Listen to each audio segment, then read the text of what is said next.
Happy birthday and happy Father's Day, Papa Antonio Borromeo Centrero.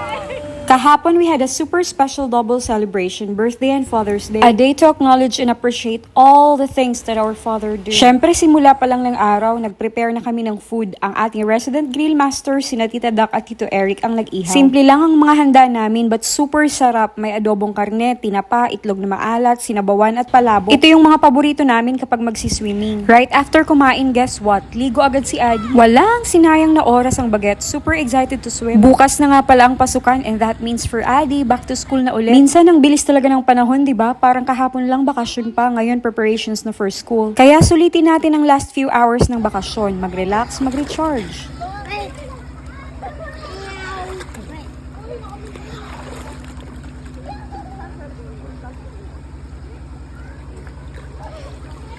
Baby, mabump ang head mo dyan sa stairs.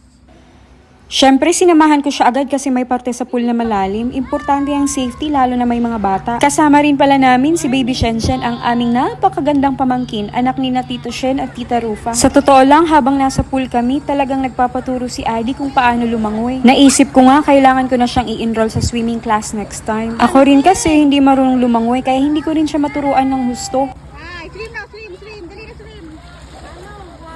Sinama na rin namin si Papa sa pool. Ayaw sana namin kaso nagpumilit siya kaya pinagbigyan na namin. Pero hindi naman namin siya binabad ng matagal. At dyan nga inahon na namin siya. Big thanks kina Tito Junel at Tito Eric. Sila talagang nagbubuhat kay Papa. Mula sa sasakyan, sa higaan, hanggang sa wheelchair. Mahina na kasi talaga si Papa dahil sa sakit niya.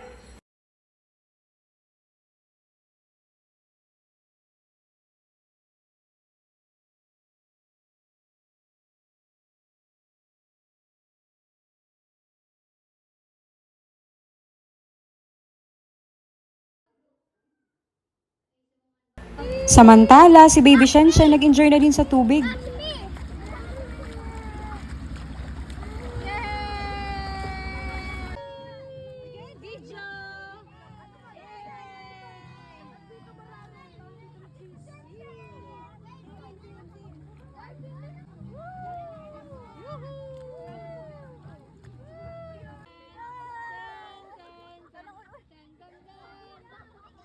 Tuwang-tuwa ang baby namin pero hindi rin siya pwedeng magtagal sa pool kasi baby pa. Ito nga yung ibang mga naging kaganapan kahapon.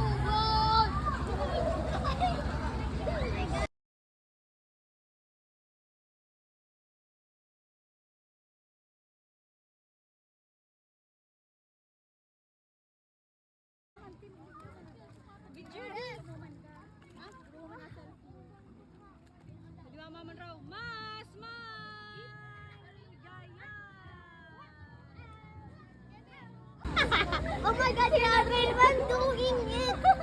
Why now stop? Andrea, you carry me.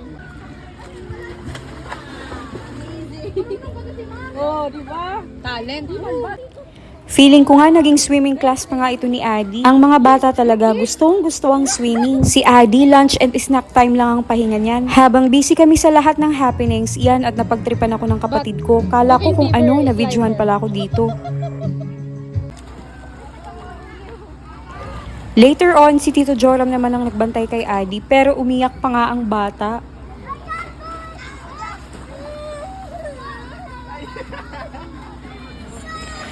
Napakasaya namin na kasama namin si Papa kahapon. Every moment spent with him is a treasure for us, his children. We want to give back to our Papa for everything he does for us. Payabana mo ito na maray. Happy Father's Day, Papa Antonio. We love you so much, Pa. Happy birthday!